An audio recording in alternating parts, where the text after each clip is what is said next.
কবর থেকে তোলা হবে সালমান শাহর লাশ। ১৯৯৬ সালের ৬ সেপ্টেম্বর এই চিত্রনায়কের মৃত্যুর পর রমনা থানায় একটি অপমৃত্যু মামলা দায়ের করা হয়। দীর্ঘদিন পর গত ২০ অক্টোবর মামলাটি হত্যা মামলা হিসেবে গ্রহণের নির্দেশ আসে। সেই পরিপ্রেক্ষিতে ২১ অক্টোবর সালমান শাহর মামা মোহাম্মদ আলমগীর রমনা থানায় হত্যা মামলা দায়ের করেন।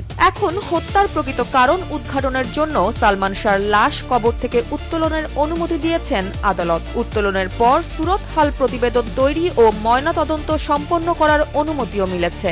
মামলার তদন্তকারী কর্মকর্তার আবেদনের পরিপ্রেক্ষিতে গত ২৪ মে এই আদেশ আসে।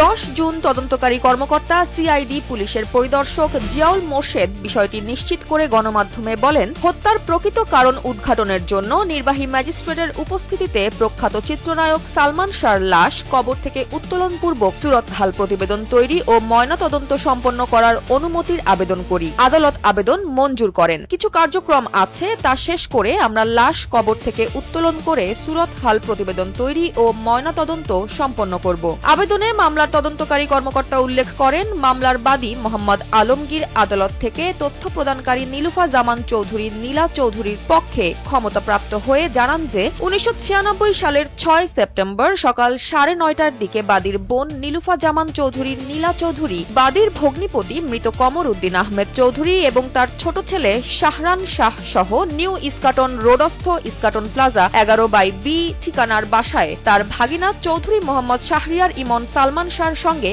দেখা করতে যান। তখন স্ত্রী সামিরা হক এবং কর্মচারী আবুল তারেককে জানান যে সালমান শাহ ঘুমিয়ে আছেন। তখন তারা তাদের গ্রিন রোডের বাসায় চলে যাওয়ার পর বেলা 11:30টার দিকে সালমান শাহর বাসা থেকে টেলিফোন করে জানানো হয় সালমান শাহর যেন কি হয়েছে, তাড়াতাড়ি আসেন। তখন তারা দ্রুত নিউ ইস্কাটন রোডস্থ ইস্কাটন প্লাজা 11/B ঠিকানার বাসায় এসে দেখেন যে সালমান শাহ তার শয়ন কক্ষে খাটের উপরে মরার মতো পড়ে আছেন। তাৎক্ষণিকভাবে তারা সালমান শাহকে হলি ফ্যামিলি হাসপাতালে নিয়ে গেলে সেখানকার কর্তব্যরত ডাক্তাররা তাকে ঢাকা মেডিকেল কলেজ হাসপাতালে পাঠানোর কথা বলেন। পরবর্তীতে সেখানে নিয়ে যাওয়া হলে ঢাকা মেডিকেল কলেজ হাসপাতালের কর্তব্যরত ডাক্তার ভিকটিম সালমান শাহকে মৃত ঘোষণা করেন। অতঃপর মরদেহের ময়নাতদন্ত শেষে সিলেটের হযরত শাহজালালের মাজার প্রাঙ্গণ কবরস্থানে তাকে দাফন করা হয়। এ ঘটনায় ওই দিনই রমনা থানায় অপমৃত্যু মামলা দায়ের করা হয়।